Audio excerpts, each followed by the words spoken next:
जयपुर की जो कथा होगी 1 मई से 7 मई तक, उस कथा का नाम हमने ईसर जी गोरा जी शिव महापुराण दिया कि शंकर भगवान ने 16 दिन अपनी धर्म पत्नी के साथ पहली बार श्रृंगार किया था और 16 दिन में क्या क्या कर्म ईसर जी ने करा, 16 दिन में क्या क्या कर्म गोरा जी ने करा।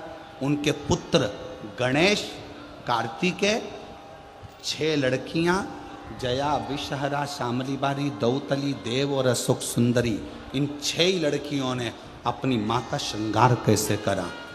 कौन सा सौभाग्यवती नारी का वो श्रृंगार होता है जिसको वो कर देती है तो उसकी वैधव्यता नहीं आती है।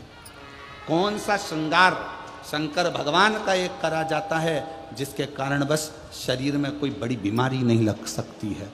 वो ईसर जी और गोरा जी की कथा पर आधारित। युवक बेटा बेटियां, कोई कंपटीशन एग्जाम में बैठ रहा है, कोई परीक्षा देने बैठ रहा है, खूब अच्छी मेहनत करो। फिर एक दुर्वा, एक शमी पत्र और एक पुष्प कनेर का, ये 3 चीजें लेकर नंदी के पास में रखकर बाबा से प्रार्थना कर कर फिर किसी एग्जाम को देने के लिए जाओ। बाबा चाहेगा तो उसमें सफलता जरूर मिलेगी। जिस नारी को रजोधर्म से जुड़ी हुई प्रॉब्लम होती है, रजस्वला धर्म से जुड़ी हुई कोई तकलीफें होती हैं, अगर थोड़ा समझेंगे अपन उसको, जैसे ये शिवलिंग है, ये जलाधारी है, गोल, और यहाँ से पानी बहता है। समझ में आ रहा है ना सबको? ये शिवलिंग जलाधारी, यहाँ से जल बहता है। जिस नारी को अगर गर्भाशय में गठान हो जाए, गर्भाशय से जुड़ी हुई प्रॉब्लम हो, रजोधर्म से जुड़ी हुई तकलीफ हो, रजस्वला धर्म से जुड़ी हुई तकलीफ हो, कुछ भी प्रॉब्लम अगर नारी से जुड़ी हुई है, तो जल शिवलिंग पर ना चढ़ाकर अगर औषधि के लिए कर रहे हो तो ये जो जलाधारी है गोल, इस जलाधारी पर, इसको कहते हैं पार्वती जी का हस्त कमल, इस जलाधारी पर जल को आप चढ़ाना प्रारंभ करिए।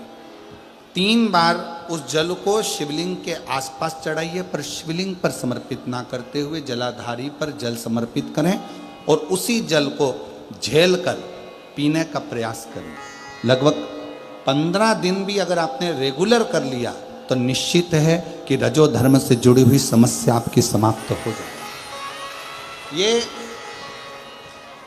हस्तकमल मां पार्वती का स्थान, ये शिवलिंग शंकर जी का स्थान, बीच में जो मोटी सी लाइन रहती है वो अशोक सुंदरी का स्थान, ये गणेश जी का स्थान, ये कार्तिकेय का स्थान, ऊपर से जो एक एक बूंद पानी जलाधारी से जो टपक रहा है वो शंकर जी की 5 लड़कियां जया, विषहरा, शामली बारी, दौतली, देव, जो जल नीचे गिरा रही। इस स्थान पर जब हम जल समर्पित करते हैं तो कितना भी बड़ा प्रॉब्लम हो, कुंदकेश्वर महादेव का नाम लेकर आप जल का आचमन करिए, उसमें श्रेष्ठता बने। श्रेष्ठ, कितना भी टेंशन, कितनी भी चिंता व्यापे, कितनी भी परेशानी चल रही हो, थोड़े दिन बाबा की जो जलाधारी है, इस जलाधारी पर हल्दी का थोड़ा सा लेपन करिए, हल्दी, और हल्दी का लेपन कर कर जिस पात्र से शिवजी को जल चढ़ाओगी उसी पात्र पर अपनी 3 उंगलियों का स्पर्श हल्दी का कर कर फिर बाबा को कुंदकेश्वर महादेव के नाम से जल चढ़ाना प्रारंभ करें। जो हल्दी का लेपन आपने जलाधारी पर करा है उसी जलाधारी की 1 उंगली कलश पर लगाकर लेकर आओ।